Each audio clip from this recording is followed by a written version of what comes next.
All right, it is the third, and we promise final episode in our publishing your book step by step. We're going to talk about distribution today, so make sure and stay tuned.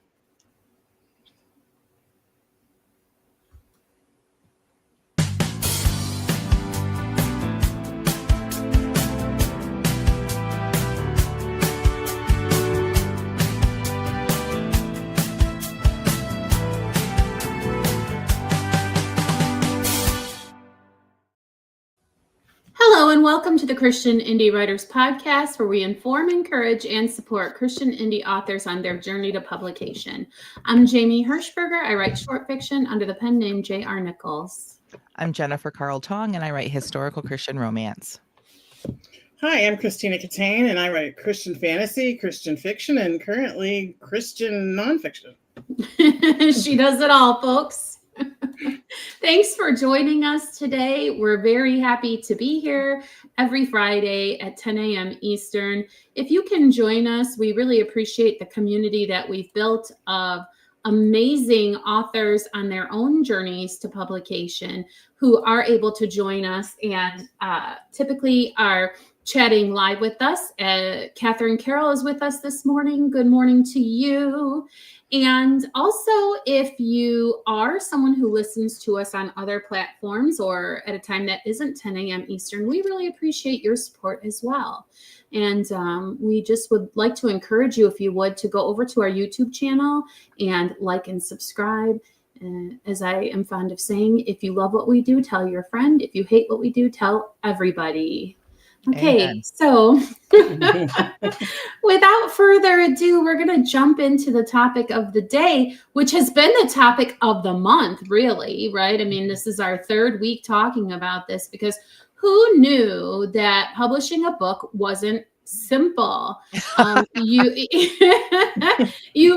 think the hard part is maybe coming up with the idea. You think the hard part is maybe getting through the murky middle of your writing journey. You think maybe the hard part is editing. But alas, your work has not quite finished when you have done editing and you have your work ready to go. We talked in previous episodes about some formatting issues, so you'll want to go back and bookmark our other two previous episodes. And today we're going to be talking about distribution. Hi, Piper. Oh, yeah, the title and the blurb. Those are no fun either. So yeah, there's a lot that goes into it, but guess what? That means you're in control, folks, right? And we do appreciate that about indie publishing. And I do like control. As you're talking, Janet Jackson. Yeah. As you're talking about that, I feel like I have like a little revelation. Like, we have talked in the past about the people out there that prey on Christian authors and these vanity publishing houses and stuff, and how people, it just seems like they so easily fall into it. And like, when you look at it from this perspective, it is hard. All the things that Jamie said, those are hard, and you get through it and you're like, I did it. And then you realize there's still this whole hard path to follow down to get your book out there to other people. Like, no wonder we look for shortcuts to just be like, oh, someone will do all that for me. Oh, here we go. Here's my money, and do it. And you think it's the right way to go. So that's just all of a sudden in my head thinking, gosh, that makes it why it's so easy for people to fall for that. So anyway. Well, yes. And also it's a learning curve, right? And even as a young person, learning something is difficult because you don't like to be bad at something. And until you learn it, you're bad at it. And so the first time you go through this whole process, it's going to seem like, is it even worth it? But it does, just like anything else, get easier with time as you execute the steps more and more. You develop a rhythm. I'm sure Catherine Carroll could speak to anybody about how after a while you kind of know what to expect going into it. It feels a little bit easier. And you're all going to be in a different place on your journey. So we're talking to people first time out, right, friends? Yeah, because obviously, like, if you've done this, these past few episodes might seem a little bit simplistic to those of you that have published several times, but you're not our only audience. We have a lot of people that listen to us and watch us that they've never even hit published. They're still in the middle of writing their first book. And we remember those days. I Mhm. remember, like, I felt like it was information overload trying to figure everything out. So, so we thought, let's just kind of break it down. We thought we could get this all in one episode. That shows you that how we who have published already, it just becomes secondhand. So if you're watching this and you are a newbie, then don't fear. This is not something that you have to worry about right away. Okay, so we're going to talk about some options here as far as So we're going to talk about going wide versus exclusive in a future episode. So we want to separate there because I know that is a very big discussion that a lot of indie authors will talk about. That's a whole episode in itself. So okay.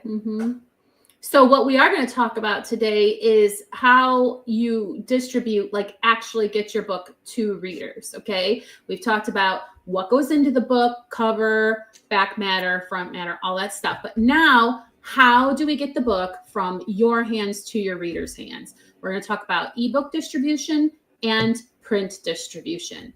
So with ebook distribution, I think that if you just talk to the average person on the street, they would be excited for you if you said you had your book for sale on Amazon.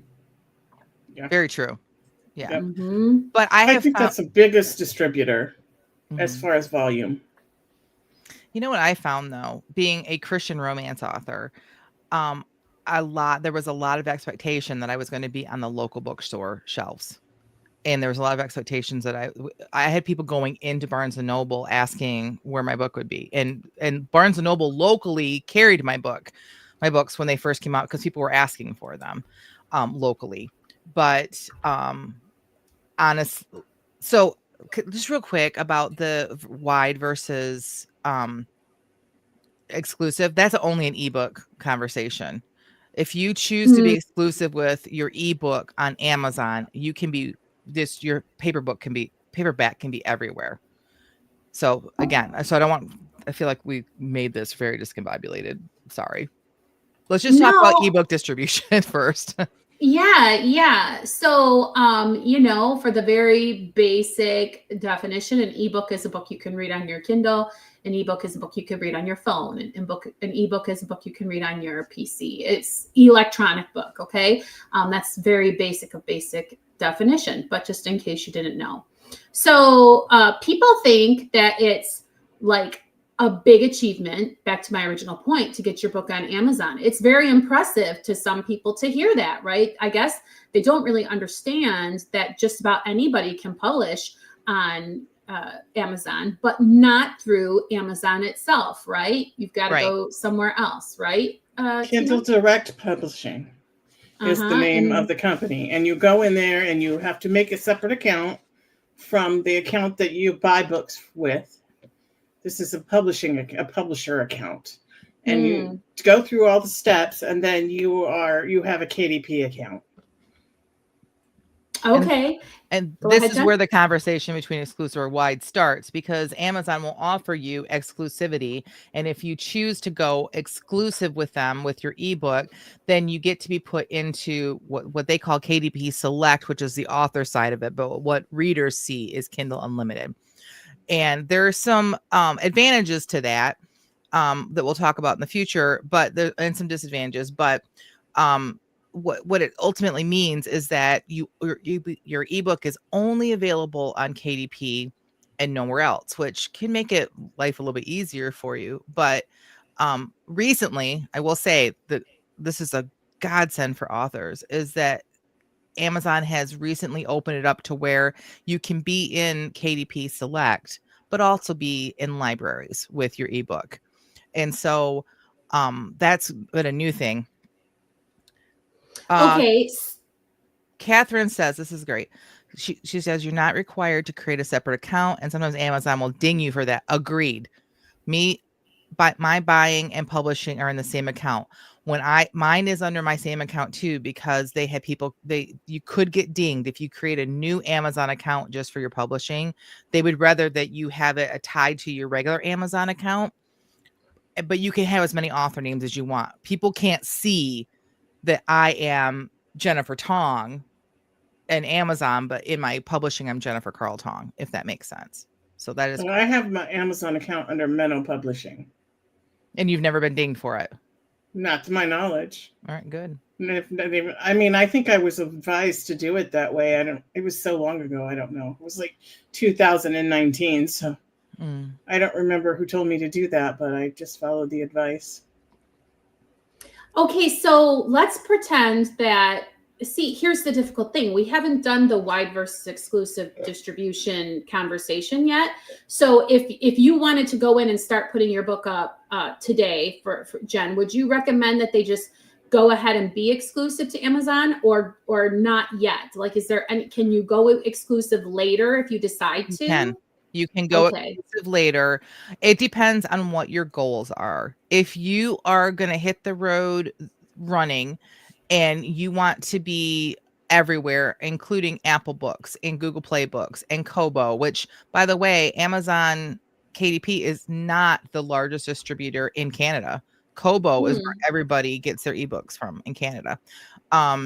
If you want to be wide and this is going to be your publishing business and you want to do that work and the research and just be that person, which is what I did, I would say go wide and get your feet wet and figure out all these different things at once. If you've just written a book and you just feel like you got to get it out there, I say just go Amazon. It's way simpler. Makes your taxes simpler. It just makes life a lot simpler if you just do Amazon. So it really just depends on what your goals are. Yeah, and I mean, it's a 90-day commitment. So you could publish exclusive for KDP, Amazon.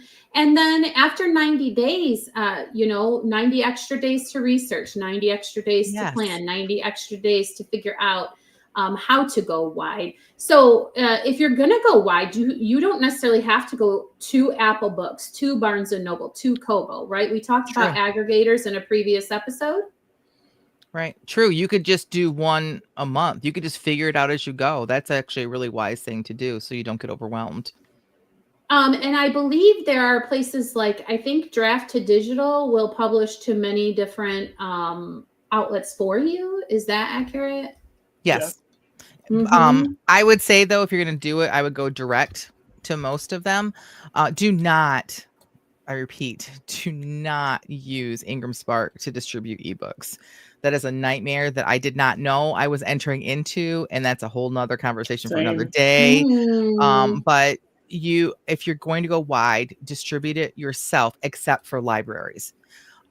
Use Draft to Digital for libraries. And if anyone, let us know in the comments if you guys would like a tutorial on how to distribute to libraries, because I was thinking about doing a little quick video on that, but I don't know if you guys are interested or not. So let us know in the comments if you are interested. Okay, and so we've talked about going to Kindle to do your ebook, KDP, which puts it on Amazon. We've talked about going wide, which will get you into Kobo, Barnes & Noble, Google Play Books, etc. But we haven't talked about your print distribution. If you're going to get your actual physical book into people's hot little hands, who wants to address that first? Well, if you put your print book on Amazon, it's print on demand. And so they will print the book as it gets ordered. If they're getting a lot of orders, they might print some in advance. Or you could have somebody print them and send them to you. Like if you're going to book shows and book signings, you can get actual boxes of books sent to you, either as author copies, or some people wait for their books to go on sale and they order them at a discount off of Amazon as if they were a customer. So that's called offset printing. I don't think I had ever heard that until I don't know what offset printing is. I just offset offset printing is like kind of a wide term. I mean, specifically, it means how they're doing the printing, but it also means that you are basically bulk printing in advance. So there are companies, so you can bulk buy your books from Amazon, from Ingram Spark, I'm assuming from Draft to Digital. But there's also companies out there, printing companies that print books they don't do print on demand. They only do in bulk orders. And some authors will order books that way if they do a lot of shows, because you can tend to get maybe a better price, maybe better quality from these companies. They're all over the place. It's not, you could probably find one locally in your community that you could actually face to face have customer service with people if you want. The pros of those is if you want to do like specialty printing. Like if you want to do a specialty hardcover with like some sort of inlay, like, and then make that an offer to like your super fans for like, because some people will spend a lot of money on a specialty printed book for an author that they really, really enjoy. I've seen authors do Kickstarters and offer something like that as part of the Kickstarter. So you can't get that kind of stuff from Amazon or Ingram Spark.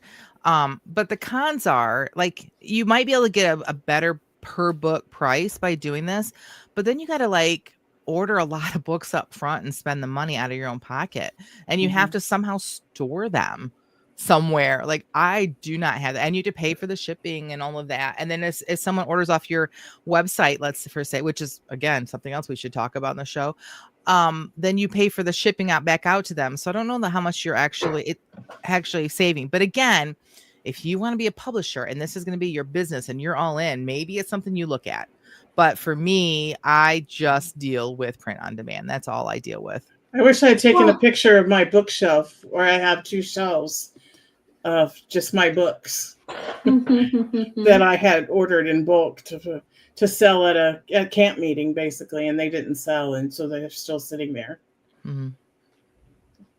Well, also there's considerations I brought up in the past. What if you change your cover? What if you print a new edition? What if you find a typo on page 42? And then you've got a box full of books that have that typo. So just be conservative with your first order. If you must buy a box of books before you kind of know. It's kind of like if you're planning to breed your dog, you have to have a home for every puppy. Make sure you got somewhere to sell those books.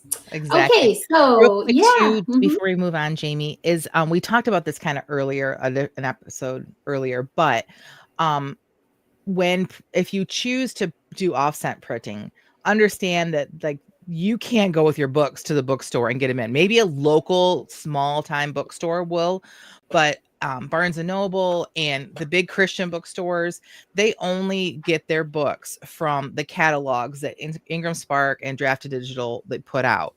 They have these catalogs that the bookstores get, and they read through them and they order them that way. So if you want to be on the bookshelves, which maybe you don't, that it does not have to be your goal. Trust me, it doesn't have to be your goal.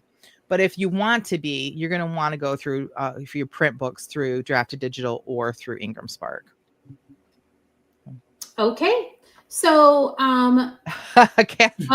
Catherine says, what if you put the wrong description on the back of the book? Ask me how I know.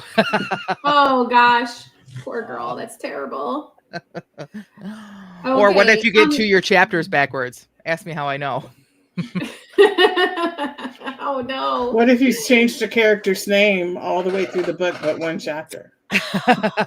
Ask her how she knows. See, that could be we should have a whole episode called Ask Me How I Know. That would be great. That would really be great. Oh. We should make them Instagram reels, and then people could where they share it and then they add their own thing. Mm-hmm. That has a name for it that just flew out of my brain completely. Stitch, is that what it's called? Stitch. Or is that... Yeah. I don't know. I know TikTok does a Stitch. Okay, so how much should I charge for my book, and how will people find my book? Like those are things that people ask, right? Yeah. So it's important that when you list your book, you have this information. So you go over to KDP or wherever, and they're going to say, please enter keywords, right? Mm-hmm. So this is all defined as metadata. And how do you pick those things? Where do you get those? I mean, you can't ask somebody else because this is your book, right? Right. So all metadata is data about data. So it's just the information that the computer, the algorithms use to help readers find your book. So help you match up with the right readers. One of the first things is your BISAC, which is the, I have to read it out loud, the book industry standards and communications. So wherever you decide to upload your book, you're going to have to put it into categories. And I'm going to share screen real quick, ladies, so just make this a little bit easier for people. This is the metadata area for one of my books. And I'm going to try to get in there nice and tight. Well, there we go. So first you have to do is you're going to have to decide what category, and this is what the categories look like. First, you're going to go to books because Amazon sells more than just book. So you have to choose books, and then religion and spirituality. And then under that, I'm going to choose Christian books and Bibles. And under that, literature and fiction, and then romance, and then historical. Do you see how it kind of like keeps funneling down until you get very specific with what your book is? And Amazon lets you do that for 3 categories. So you want to be very specific with your categories. Here's something interesting that I'd point out with my books. You see this last one? It's in mystery and suspense under Christian books, which I never, ever would have chosen for my books when I first started. But originally when I started publishing, Amazon would help you. Like you would choose 3 and then you could add up to 10 more. And I found that Amazon was automatically putting me in mystery and suspense. And I was like, what? Well, I found out from some of my readers that honestly, my books had mystery and suspense in them. And I didn't even think about that. And so I fit right in the middle of that category. When you go look for a Christian romance that has mystery and suspense, it really is what I write. So I probably sell more books in that category than I do the other 2. So, which is interesting. I never would have thought about that. Mm-hmm. And you're saying that was auto-selected for you? It was. At first, it was. Now I believe that they only let you in 3. I could be wrong. Someone could correct me. I'm wrong a lot, but I'm pretty sure. The last time I checked, you had to like contact them and ask them to add. I think they stopped that. Right. That's how. I have. It's been a while since I've been over there. So. Right. So, I could, but again, I could be wrong. Yeah. And then the pricing differences. Wait, hold on. Keywords first. We didn't talk about keywords yet. Okay. So keywords are important too. Keywords are things that will help pop up like when someone searches for something. And you get 7, but the 7 can be long chain keywords, like almost like sentences. So here are mine that I use research tools to help me choose. And you can see I have a blank one because I had a contest one in there. I was trying to enter this into a contest. I obviously didn't win or missed the deadline or something. So I erased that and I got to go back in and find another one. But it's not just Christian. Don't just use Christian because people don't just go in and type in Christian. You want to do the research and figure out what your long chain ones should be. Now, how do we do that? There are paid things like Publisher Rocket that are very helpful. Honestly, I found that ChatGPT can be very helpful. I know people get all up in arms about AI, but it can be very helpful with things like this. So those are things that you're going to need to know before you even go in to put your book in. Okay. All right. And then, sorry, I guess, 3rd time's the charm. How much do you charge for your book? How do you know what's appropriate to charge? Well, research. Go in and look at books in your genre, and you can tell by looking, like when you scroll down and it says who the publisher is. Mm-hmm. You can kind of tell who's self-published and who is a traditional publisher. So you would probably want to exclude the traditionally published books as far as prices go, but that's completely up to you. And then you just kind of research what books that in the genre that you're selling, what they're going for. Also, you need to go into, like, if you're going into KDP, it'll tell you when you put a price in how much your profit's going to be. And so you want to make a profit. So you don't want to price your book so low that you're not making anything. So you kind of have to, it takes some finagling and some research, and so there's not like, okay, everybody, you're selling an ebook, let's sell it for $4.99. It's really not like that. All right, we have some feedback from our chat about about categories. Sometimes Catherine says sometimes Amazon changes the categories too. I have that. So you have to keep an eye on them and use your keywords to support your choices. Exactly. So if you feel like you've been misplaced in a category, make sure you go into your keywords and fix them. Or be like me and realize I'm selling a lot in that category. So maybe I want to stay there. Piper also says that you can select your categories, but if they think you belong in another, they will still find you in it. Or they'll still put you in it. So yes. So for me with the pricing, what I've discovered, Christian or like indie authors tend to underprice themselves. So you might even want to go into everything and bump it up $1, and you'll be surprised that you might actually make more sales, because people look at a 99-cent book and think, well, it's going to read like a 99-cent book.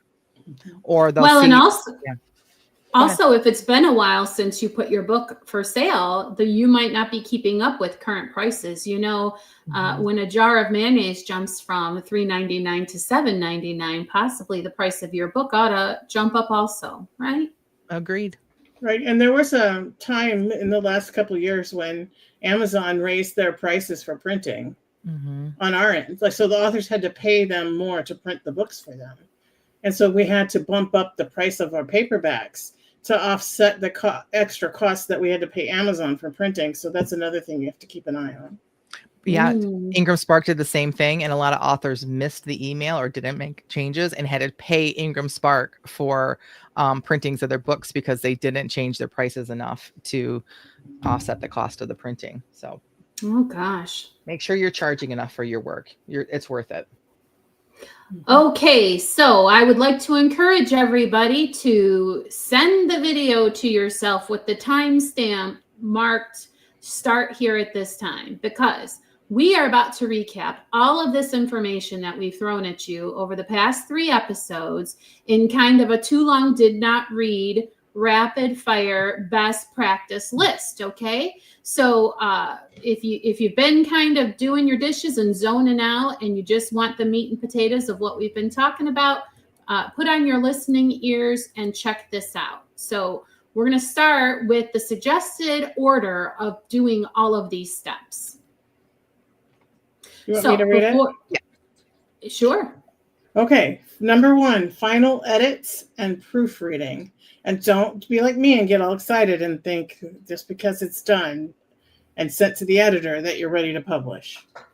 Because you might have to rewrite the entire book. Ask her how she knows. Ask me how I know. Number 2, formatting for both ebook and print. You have to format them differently. Which, by the way, Piper pointed out earlier that she knows of people that only do ebooks, and she thinks that's weird. It's so easy to make a print book. So do the print too. All right. Sorry, Tina. No, you're fine. Number 3, assign ESBNs to each version. Also ISBNs. Yes. Sorry. These bifocals. I blame the bifocals. Number 4, upload to platforms and review your proofs. Number 5, metadata, keywords, and pricing. Oh my. Okay, so that's the suggested order for all of this information we fed to you. So Jen, do you have advice about keeping everything consistent? Yes. Make sure that your author name and like your pseudonym, like your pen name, the format is consistent. And actually, darn it, I was going to grab a book. So if you look at, I don't want to always show my books, but if I could reach over there. So here's my books. You can see how my author name, the font is similar. All the big time authors do the same thing. And hold on one second. This is professionalism at its best, people. Talk amongst yourselves. Yes. Okay. Karen Kingsbury. Do you see the font that's used on her book? This is an older book. Here's a more recent book. And look, it's the same font. She, on all of her books, it has a same consistent look to them. So try to not make every book look completely unique and completely different. Like something as simple as that. Make sure your name is spelled the same. Like the simple things like that. Your titles and subtitles. If you have a series and the title has a subtitle, all of your in that series need to have a subtitle. Make sure your numbering and everything is consistent. Just make sure there's consistency when you're doing this. Okay. And then finally, how do you keep it all organized? Well, not finally, because we're going to talk about timing and strategy, but how do you keep this all organized? Well, one thing you can do is keep a database, a spreadsheet on Google Sheets, or if you like to use the Microsoft version of that. Also, the Bowker dashboard, that's where I keep mine. Me too. It's all right there. I don't see a need to have a whole other spreadsheet, which might get lost somewhere. I mean, the worst thing that can happen is I could forget my Bowker password and have to get a new one. So it's all right there for me. So as I continue reading our little list here, I see tracking different versions and file names, keeping your licenses and images for your fonts, licensing for your fonts and images. Important, guys. Don't just like steal somebody else's art. Right. Okay. But as I think of all of this organization stuff, I feel like we forgot to add like the biggest tip of all: hire somebody to do all of this part. It sounds like it is a lot. You're a business owner, right? Just like you would manage your inventory if you were selling refrigerators. You've got to keep on track of your product and how it's doing. This is the part of the episode where you do as I say, don't do as I do. If you were to see in my drive all the different versions of like my book covers or my books, searching for Anna Final, searching for Anna Final, searching for Anna Final. This is actually it. Searching for Anna Final. Like it's ridiculous. So I've started putting dates. Yeah, I've started putting dates. The licensing the images and the fonts properly. Here is my best advice for this. Only use a couple different sources for your images or where you buy your fonts or like that. Because if you do, and you log into those websites, they keep track of it for you. Like it's under your purchase history, because I would lose it if I didn't. So I only have 2 sources where I get images, and there's besides free fonts where I buy fonts, there's only 1 source, and I have an account there. And when I log in, it shows all of my purchases. So if there was ever a question, all I have to do is log in there and I can print out the fact that I purchased it. So same. I use Shutterstock. I have a couple. That's where I find most of my images, because it seems like I find them there easily. Mm-hmm. So I feel like it would be harder with romance, because you don't want to be the same. You want to be similar without being exactly the same as everyone else, and so you have to probably search for images more. But ultimately, in my genre, it's pretty easy to find something unique. But ultimately, just stay organized. Do your best to stay organized. However organization works for you, you just got to do it. Okay, and now I see our final topic point is launch timing and strategy, which we've done some other episodes about how to launch your book, and I feel like we need sort of a refresher about all of that, because we've got some bullet points here to kind of briefly cover what you should be thinking about. So like, Jen, would you recommend that, today is Friday, I should be like, I'm publishing my book on Monday? Would you recommend that, and why or why not? If you're me, I wouldn't. I'm sure there's some authors out there that can, but when I got my proof copy for my latest book, I realized I didn't realize I let my oldest daughter read it. She saw it sitting there. She's like, Mom, can I read? I'm like, yes, you can read it. And she read it and she's like, Mom. And she pointed out a mistake I had made that changed an entire chapter, and it sent me in a spiral, because the chapter was pretty important thematically. And so, but if I had not ordered that proof, I would not have seen. I honestly wouldn't have, because I was not seeing it as I was reading it digitally. Well, and that's you prevented and asked me how I know by taking the time to look over that proof copy. Like, you get the proof copy for a reason. It's not just a formality, right? Like, don't get the proof copy just to take a picture of it and put it on your socials and then go ahead and publish your book. Like, look at it. Open it up, make sure your gutters look right, make sure any graphics that you put in there look right or centered, etc.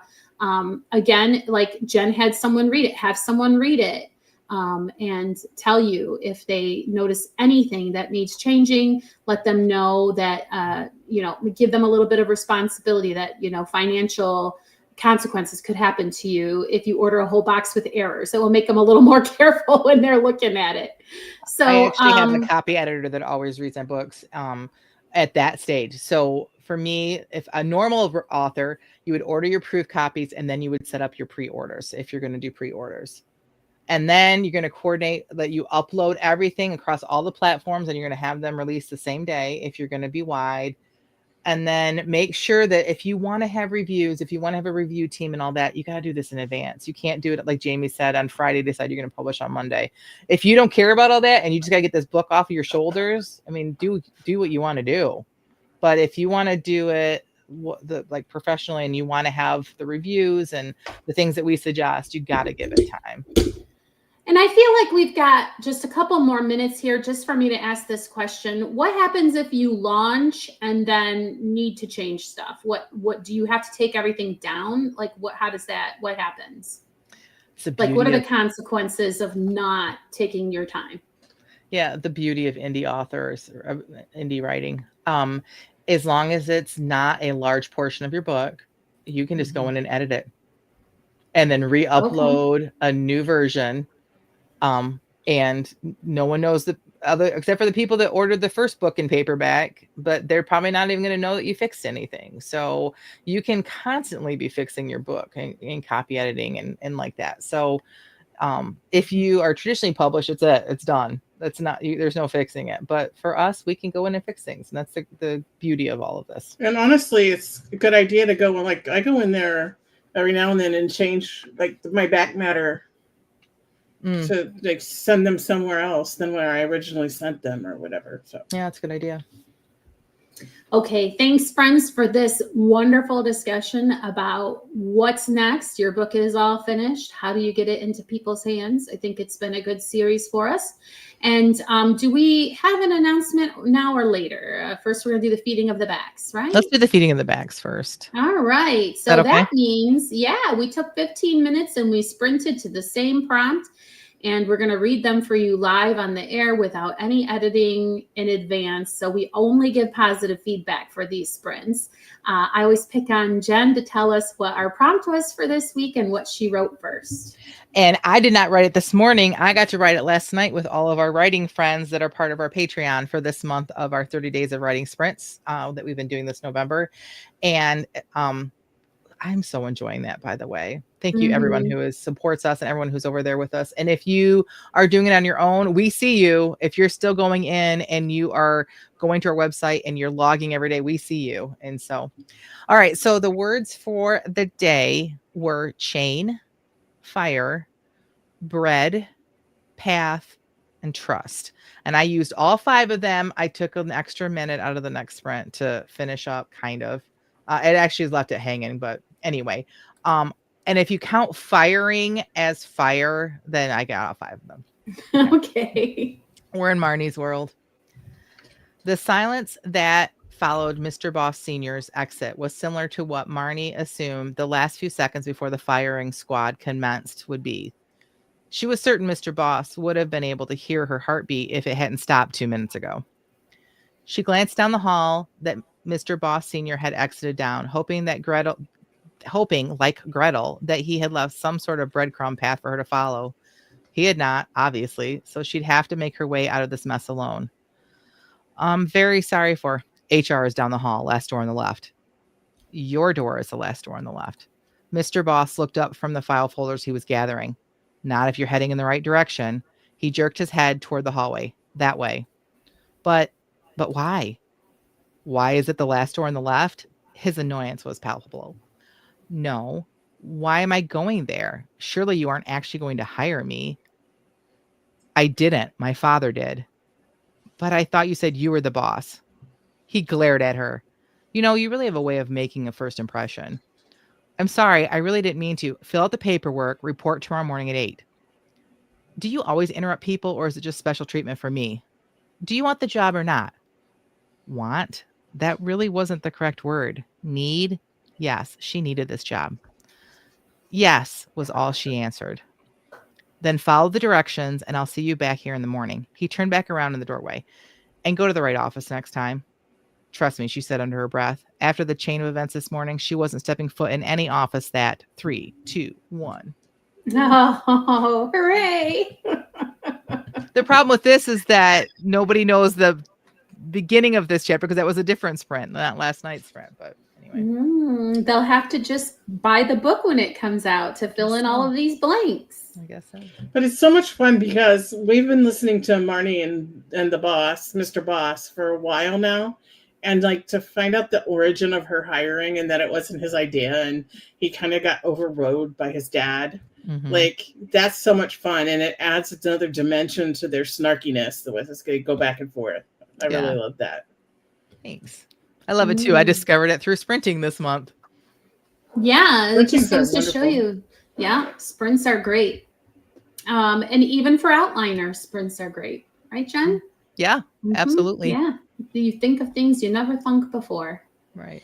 What did you thunk during this, Jamie? I love Marnie's World. Okay. Let me find it. I had it all ready to go. Sorry. Okay. This is a couple of characters that I've been toying around with this month during my sprints are featured in this scene. I'm not really sure who he belongs to. He's been following us for quite some time. The baker made a clicking sound with his tongue and bent over, patting his thighs. Tried that, Feck said, taking another big bite of apple and leaning back against the fence. Yes, but you see, he does not like you. The baker spoke emphatically, lifting a finger in the air. It's you he likes. The finger dropped to point at Sparrow. I mean, I guess, she shrugged. Not sure he really likes either of us, but he's sure happy enough to eat the scraps of our breakfast. Mm-hmm. He takes them from your hand? No, we kind of throw them out there at him, Fick offered around a bite of apple. You see, he drags a chain. Yeah, I've wanted to try and help him get it off, but he's never responded to any of my overtures. Today he responds, the baker said. He turned and grabbed a peel, shoving it into the stove and rescuing 2 loaves from the fire. Just in time by the looks of it, Feck remarked. Ah, you know nothing, the baker laughed as he slid the loaves onto a nearby table, fitted with wooden slats Sparrow presumed were meant to allow for better airflow during cooling. The baker set the stick end of his peel on the ground and stood holding it while he shooed at Feck with his other hand. You know nothing about bread and you know nothing about love. I know nothing about what now? Why, tell me, were you interested in bringing the beast closer? Feck shrugged. Thought I might have me a use for that chain, maybe. Guy, you prove my point. The baker stepped over to where some other loaves rested in a loose pile on the counter. Not every loaf she is the beauty queen, he explained, his face reddening a bit. He disappeared inside for several moments. When he returned, the loaf he'd taken with him was torn in 2. He set down one half, then ripped a piece off the other and handed it to Sparrow. Here, Bellamia, take some of this now and throw it onto the path just there. That's right. The creature advanced a few feet, its snout visibly working in the air. Then he turned sideways on the path, as if evaluating the trio of onlookers with only his right eye. Ah, it sees, breathed the baker, his tone wondering and amazed. It sees! Yeah, the bread's right there, ain't it? Feck scoffed. He sees indeed. Time's up. Oh my gosh, I love this baker. I love the baker. I love like the symbolism of the bread and with like what he's doing. And like, oh my gosh, Jamie, there's so much here. There's so many layers. Yeah, I love that this is something that's come out of your sprinting this month and that hopefully there'll be more because you've been like playing around with these characters. Like they're great. I appreciate that. Yeah. And I can see the Feck's, am I pronouncing that right? Feck's personality simply by the way he's just like nonchalantly eating an apple while they're talking about this stray animal with a chain stuck around its neck.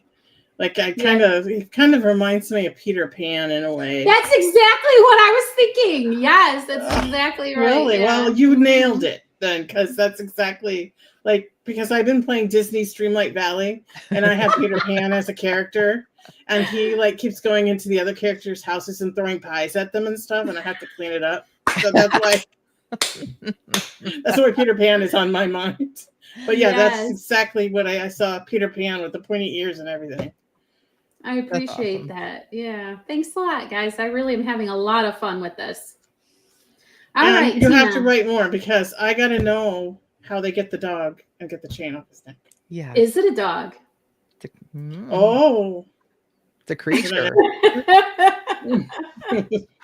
All right. So, Tina, what did you do with these 5 words? Okay, well, this is also a character I've been playing with during the sprints, and something I never thought of before, and it's just been coming out as it comes out. And I think I used all the words. Robin pulled the chain up from the hole in the ice. Even her gloves, made for this purpose, threatened to rebel against the cold and wet. She should inspect them to see if they were in need of repair. It wasn't like she could run to the store. Not out here in the bush, standing in the middle of a frozen lake somewhere north of the Yukon. The nearest outpost was a good hour drive by a snow machine down the river, which became a frozen road during this time of year. To be sure you were on strong ice, you just made sure you didn't veer off the path made by the 100 other snow machines before you. It was when you were the first one after newly fallen snow. That's when Robin's heart would race and her prayer life would reach a peak. In quantity, anyway, if not in quality. Funny how she could trust 100 other snow machiners, trusting the guy before them, who were all in essence trusting the first guy to blaze the trail. But then again, they hadn't fallen through, so that was proof enough. The trail was true. Robin's dad would have said that will preach if he were here to hear her thoughts. He was thousands of miles away right now, probably sitting on the veranda by the pool, not swimming, never actually getting into the pool, just sitting beside it, iPad in hand, sipping an icy cola, and periodically announcing to nobody in particular, "This is the life." He would hate it here in the icy north, yet Robin loved it. Even with her concern about gloves holding out and the isolation from civilization, sometimes she felt like announcing to nobody in particular, "This is the life." Even though when the cage she submerged came out of the frigid water empty, still she loved this life. She put new bait inside, reset the trapdoor, and dropped the cage back down into the icy depths, where there must be hungry fish desperate for a bite to eat. In reality, most of them were probably half asleep, conserving all their energy until spring came again. She'd have to wait another day for that meal of fish and cornbread she'd been craving. At least she'd caught enough rabbits for a few days, and a nice new hat to keep her ears warm. She headed back toward the snow machine, her bulky boots crunching on the snow. The air pinched at her nostrils, threatening to freeze them shut. The wind rattled in the trees, and a wolf howled from some far-off place at the moon, which hung low in the sky and as huge as a house. There was still some light left, but at this time of the year, the sun and moon like to spend some time together, working out their differences and making things right between them before parting again and continuing on their solitary journeys. That's how Robin felt sometimes, like she was on a solitary journey in an empty land, until you really looked and saw that her life was rich with beauty and creatures you didn't get to see anywhere else. And God was so close and so real here. She felt his presence here stronger than anywhere else she'd ever been. She knew logically that it wasn't the place, but the circumstances. No connection to the internet, no TV, no radio, no personal relationship drama, just her and her dogs and the Lord in the middle of what was truly God's country. The end. I love that. I love your description. And when just the one thing that popped out at me was the wind pinched at her nose, or the air pinched at her nose, because I tried to explain to people from warm climates just how like the inside of your nose will freeze in the winter weather. And to hear someone say about it pinching your nose is just like such a good descriptor for it, and very unique, I feel, you know? Thanks.